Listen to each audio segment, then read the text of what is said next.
20 years ago, there were no Muslim players in the English Premier League. But last year, here at Newcastle's St James's Park, no one was left in any doubt that they'd arrived. Comes off done, it's Taylor! Now Demba Ba! Newcastle 1-0. Demba Ba and Papa Cisse celebrated a goal with a Muslim prayer. I'm a striker, I love scoring goals, and every time I score one goal, then I'm more than happy. That's why I prostrate. It's a kind of submission to not to anyone, but to your Creator. My religion is the most important. It's even more important than the football. The Premier League now has nearly 40 Muslim players, enough for 3 football teams. In this programme, we'll talk to players and managers and find out what impact Muslims are having on the English game. It's important to understand the basics of every religion. What an absolute screamer! We find England is a very good place for practicing the religion. Everything I do for God. And if God is happy with me, I am happy. But how is a profession with a reputation for nightclub brawls, boozing and excess dealt with teetotal players who value prayer and fasting? They still go to the nightclubs.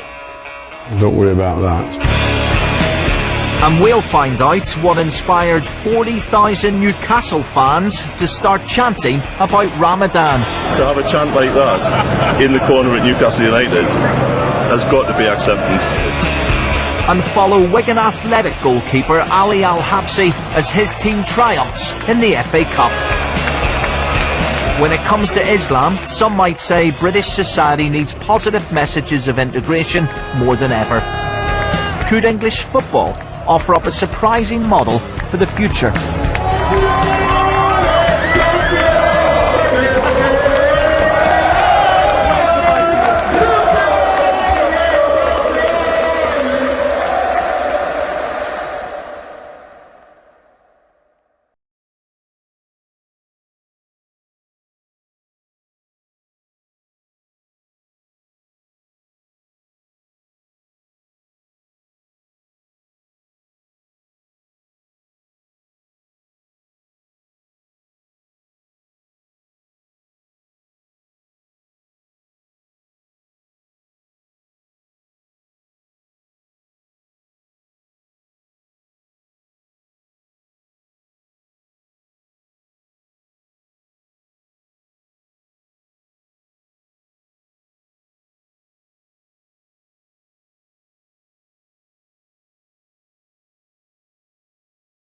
Sometimes in the football you have a lot of pressure and a really hard time in the football.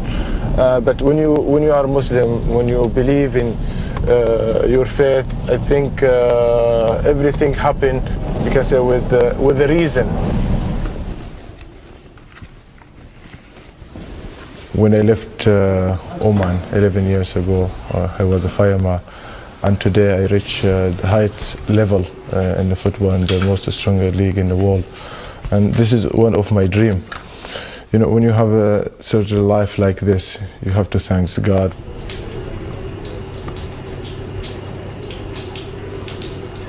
When he used to play for Bolton Wanderers, he used to came here with Sam Allardyce and rest of the players, and we quite enjoy his story. Sam Allardyce said when he came outside the door, he said, "I only got 5 minutes. I've not got much time."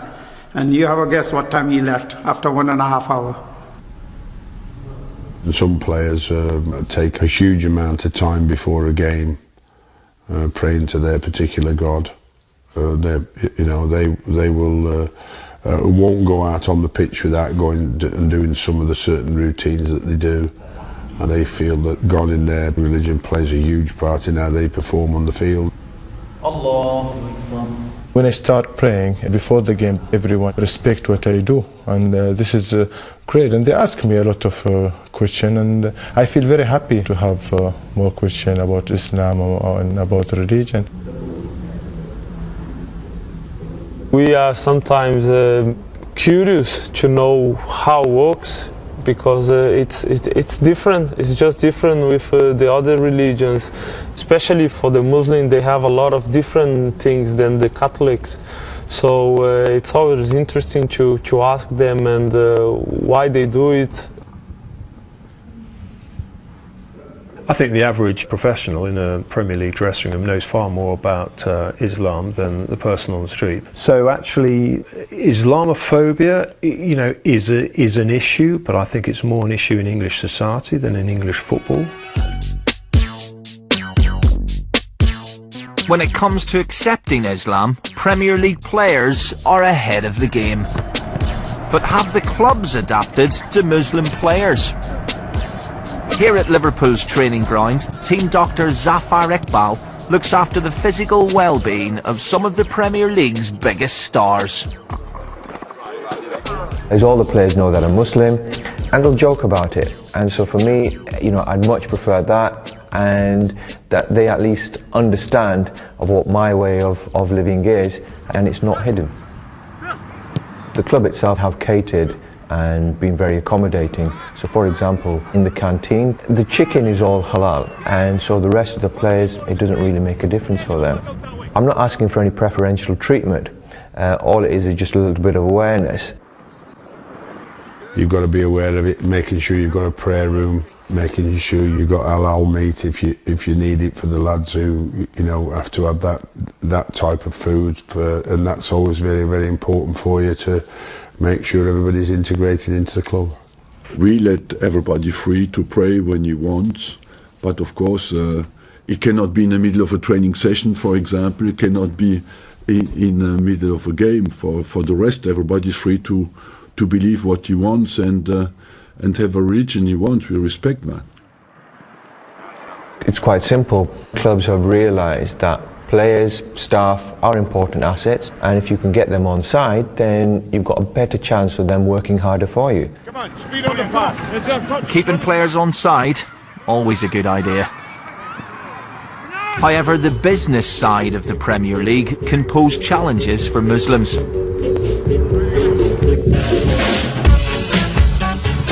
Mamadi Sidibe comes from the same mean streets of Paris that produced Didier Drogba and Thierry Henry.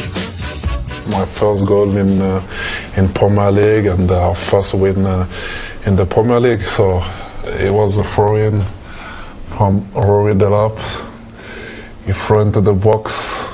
It was many Aston Villa defense here and just touched the ball and they went in.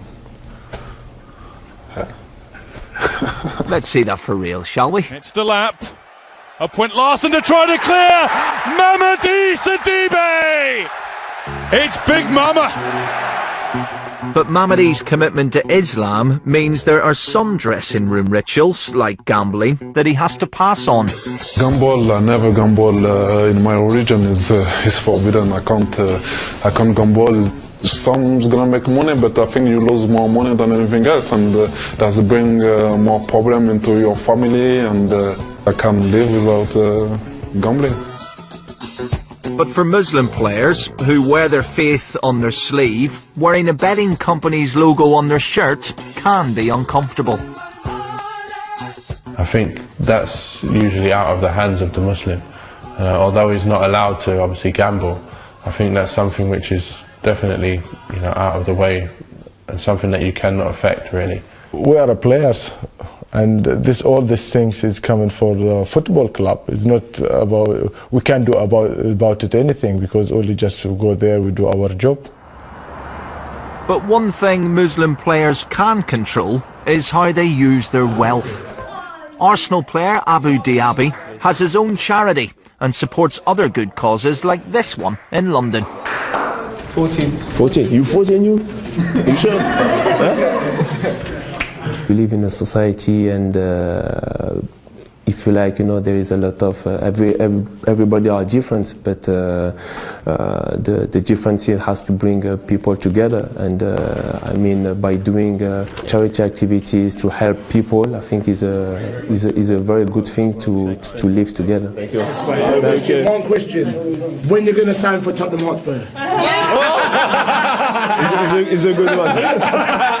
Lots of Premier League players have their own charitable foundations, but for Muslims, charity is one of the foundations of their faith.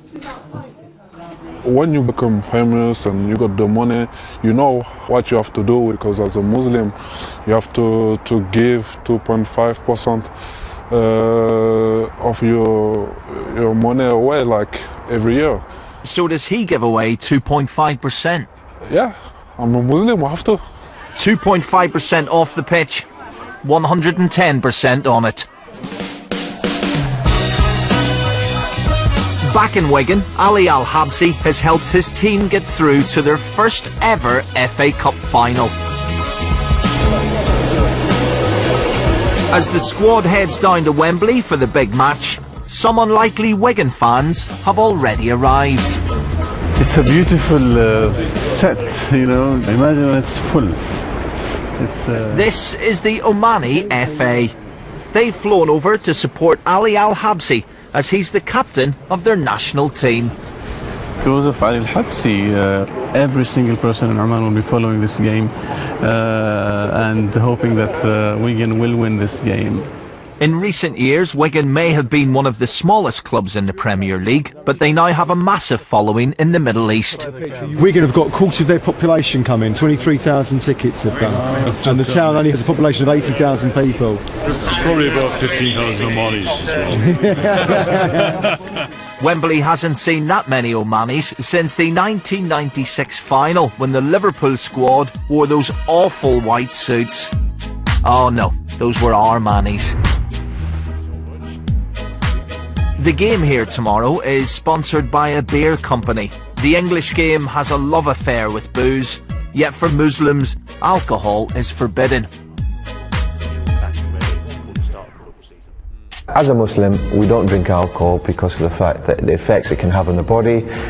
Ultimately, we're meant to be in control of our own actions, so alcohol can influence that. Greater professionalism in football has meant that the game is gradually sobering up. 20 years ago, you would have players who, after the match, their idea of refuelling would be 10 pints of Guinness. Now their idea of refuelling is, carefully calibrated bottles of isotonic drinks. And it's interesting talking to some managers is that, they think it's great having Muslim players in because they don't drink. They still go to the nightclubs. Don't worry about that. So I think that generally we drink fruit juices and stuff like that, so they are capable of training without having intoxicated the body with alcohol. Dr. Zafar Iqbal has found that even in the mayhem of victory, players have been careful to keep alcohol away from them. We were playing in the Carling Cup final, and after the game, the players, who were obviously going to be spraying champagne about, made sure that I wasn't in the dressing room, kept me out of it, and even went to the extent of removing my clothes from the dressing room as well. So it's that kind of understanding and acceptance which, for me was very touching and made me feel accepted. But has the football establishment in England moved with the times? At Wembley, the Omani FA are collecting a new cup for their own domestic competition. But due to the influx of top Muslim players, they're not the only ones getting a new trophy. Traditionally, British football awards champagne to the man of the match. I was man of the match, but they said to me, we know that you're Muslim and you don't take like non-alcoholic bottles. Yeah. So what did they give him? Nothing. Nice. They had the champagne, but when I take them, I always throw them out, because if it's forbidden for me, I can't also give the champagne to someone else. There was a famous incident when Yaya Toure won the Barclays champagne bottle as man of the match, and Yaya very politely said, I'm Muslim, I don't drink. And I think it was at some point after that Barclays realised actually Yaya Toure is winning so many man of the matches and other Muslim players are doing so well and winning man of the match. We won't have any champagne anymore, we will just have a sort of vase, bauble, trophy number.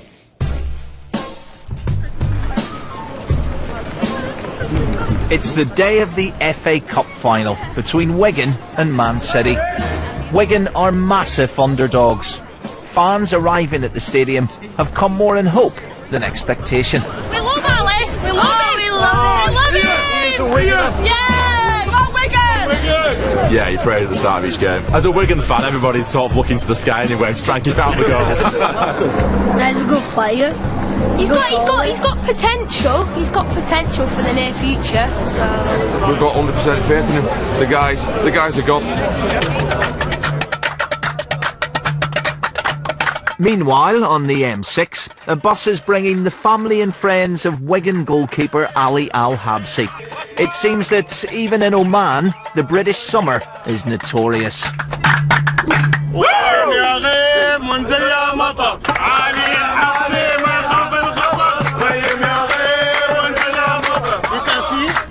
we're gonna win it. It's a big day for Wigan, but it's just as big back in Oman. Ali in Oman is like the David Beckham over here, or Wayne Rooney. Ali is over there. Majority of Muslims people around the world are very proud of Al-Habsi. I'm a fan of Arsenal, to be honest with you. People portray Islam as being extremism, and I think this today shows that Islam distances itself from all this bad publicity. Coming off now M6 junction 38, we're heading to a nice Arabic restaurant for maximum 1 and 15 minutes. Joining them on the bus is Ali's friend Dave. He's Wigan through and through. All Wiganers are known as pie eaters, but today Dave's getting a taste for something entirely different. A rice dish from Yemen called mendi. The only thing I need to learn is the words for the songs. I'm a bit stuck on that, so no disrespect, but it's been fantastic, and now we're going to have my first ever taste of Arabic food. There's quite a lot for a few people on there. I'll never starve, put it that way. I doubt Dave will ever go hungry.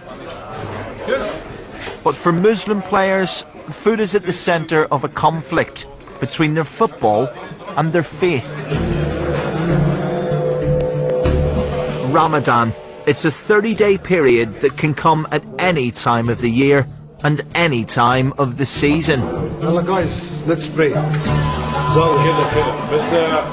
The aim is to get closer to God, and to do this, Muslims don't eat or even drink for up to 18 hours a day. The only issue I've got with regards to religion and football is when some of the players are obviously fasting through Ramadan, and they're not the player that they could be. We just hope that don't affect the performance, because if affect the performance, it will affect the team and will affect themselves as well. They're so starved of nutrition and fluids, or they could quickly fatigue and quickly feel faint and disorientated.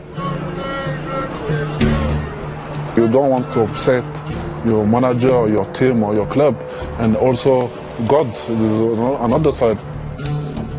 The controversy surrounding Ramadan is one reason why Riz Rahman wants to educate the managers of the future. You never ever know when the situation they're going to find themselves in. As an example, if Alan Pardew at Newcastle gets a sack next week, Mark Viduka goes into position, he could inherit a squad with only 40% of Muslim players. So if he's had that training and awareness, they're better equipped to deal with them. Anyone know what Ramadan is? Fasting. Yeah, fasting. In the summer now, it's going to be 18 hours. 18 hours. How many days? Oh, 30 days. 30 days, yeah. Like Nathan Ellington, he said he don't affect him. But when he was playing for one certain manager, the manager sort of dropped him, because the manager had made his mind up that because he's a Muslim, it's going to affect him, so I'm not going to pick him. You think that's fair, right or wrong? Doesn't matter what he's saying, I know that he's boring when to do it. So I think if I was a manager, I think I would have probably put him on the bench and play him the last 30 minutes or something. You're right, you know what? Yeah, it is cool it's going to affect their play. I'm not saying, they're not human, because they are. At least first do talk to him, and if all the tests, he can run just as much as someone who's drinking or someone who's eating as much, why put him on the bench? Yeah, we had a Muslim, and in Ramadan he used to have the morning off. None of the boys cared. Like even half hour before match, he'd be nowhere to be seen because he'd be in the mosque or he'd be outside at a coach service station. We'd stop. We didn't know why he stopped. We'd see him out on his mat in the middle of the car park praying. No one really cared, you know. The dilemma for a player during Ramadan is that they have to be in peak physical condition, and if they are fasting throughout the day and it is maybe an evening kick-off and they've had 12 hours without taking in sort of fluids or foods, then then that is an issue. Balancing the physical demands of the game with the religious requirements of Ramadan isn't always easy. Both players and managers have to make compromises. Every time I had a manager that was not happy with it, I just tell him, listen, I do it. If my performance are still good, then I keep playing. If it's bad, you drop me on the bench and that's it. They would prefer me to not fast, but they understand. They understand that it's a special moment for me, and again they try to accommodate things to make me better. I make sure, like on Saturday, on the match day, I'm not fasting, and also probably to not give excuses to people saying, look, he's fasting, that's why it's not been good. But there's nothing to do with that, because you have some players, they're fasting on a match day and they're doing very well, they're playing very well. There's no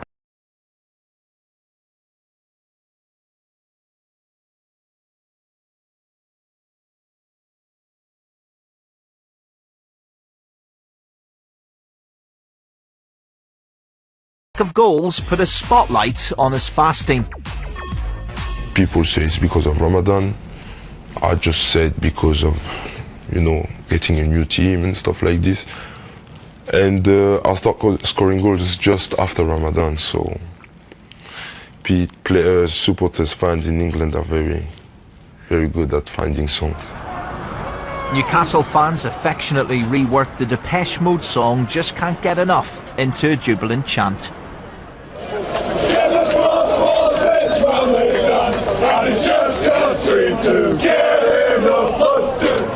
The Ramadan song is absolutely fantastic. He scored so many since Ramadan, and to have a chant like that in the corner at Newcastle United has got to be acceptance, and to be accepted to that level, to me, is fantastic. The song was chanted all season, outside and inside stadiums. Never scored 5 since Ramadan. Just can't get enough. Just can't get enough. Never scored 6 since Ramadan. Well, he scored 17 goals, so it was a bloody long song at the end. Because you had to sing every one of those verses 17 times.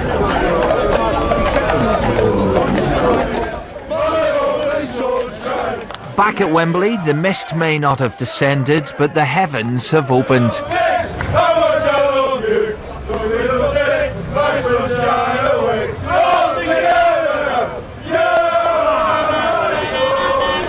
Meanwhile, on the bus, the Omani weather forecasters are about to get some news they hadn't predicted.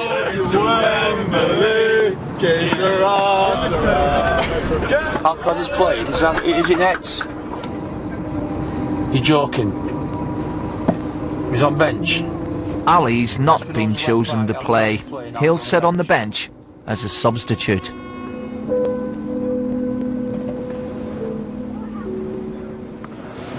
We're so disappointed because we were looking forward to seeing Ali play and start the game, but manager's decision always you have to respect it. Because of the shocking news we just had, so I don't even feel that I want to watch the game really. If you've got a faith, I think that's what its main object is, to help you through life's trials and tribulations. My faith really guides my life in everything I do, every day, and it gives me as well a lot of confidence. I think faith is important for life. If you don't have faith, I think you feel alone, really. Sometimes, you know, you get very, very hard time with injury, or maybe you didn't start the games, or, you know, competition. But when you have the belief for yourself from God, you come in really stronger. Arriving at the stadium lifts everybody's spirits. We did the big journey, now it's the time to enjoy it. Yeah? Come on, Wigan!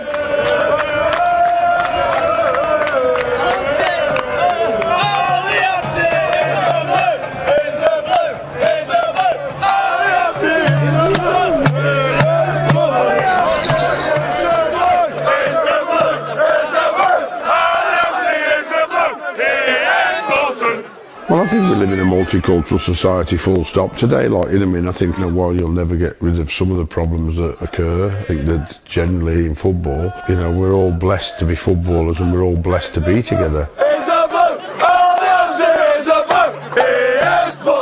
Look at the people. Look how much they like Ali. You know how much Ali also likes those people, so we are happy at the end now. People occasionally criticise English football as being behind the times, but actually it's way ahead of the time. It's maybe how society really should be. I'm from a man. I'm not a Wiganer anymore. Here's my new family. When the players come in more in the Premier League, I think the people will understand more about Islam, especially even with the fans, because the fans, you know, when they see some Muslim players in big clubs and all Premier Leagues, they start, you know, reading about this Islam and everything, and you get more understanding how we are like normal people, and we like to be with everyone. Inside Wembley, Wigan pull off one of the biggest FA Cup final upsets ever.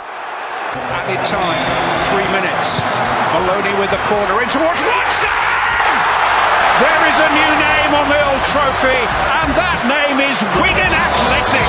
We won, we won, we won, we won! Come on, Wigan! I told you we're gonna win and we win it. Yes! Oh, we went crazy, you know, we were like jumping like crazy. So how does Ali think the people of Oman will be feeling right now? You know, you can see all the flags is here in the stadium today in Wembley, and you know, they're so happy. And my friend said to me, you've gone on a coach, would you not feel isolated? It's a bit strange for me, he's the only white person, so it doesn't matter. It's fantastic, it just shows that you can go to a game and not drink alcohol and have a better time. Absolutely overwhelmed by this. I've waited all my life. Muslim players from abroad, like Ali, have thrived in the English Premier League. But as yet, no British Muslim has ever walked out on the